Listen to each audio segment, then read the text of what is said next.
చెప్పడం రాకపోతే చెప్పేవాడికి సరి అయినటువంటి సబ్జెక్ట్ లేకపోతే అతను సరిగ్గా చెప్పలేక బోరు కొట్టించిస్తాడు. కానీ బైబిల్ అలాంటిది కాదు.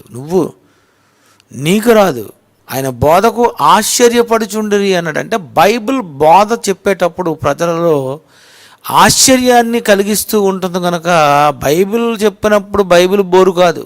ప్రపంచంలో ఎందరో బోరు ప్రసంగికులు ఉన్నారు, వాళ్ళ ప్రసంగాలు వింటేనే బోరు అనిపిస్తుంది. బైబిల్ బోరు కాదు. బైబిల్ చాలా వండర్ఫుల్ బుక్. ఇది జీవవాక్యం, జీవం ఇది.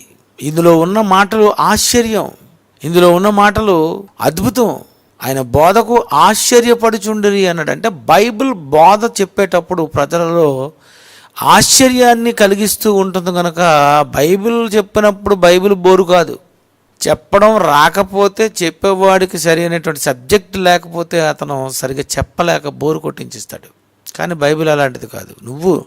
నీకు రాదు, బైబిల్లో సరుకుంది.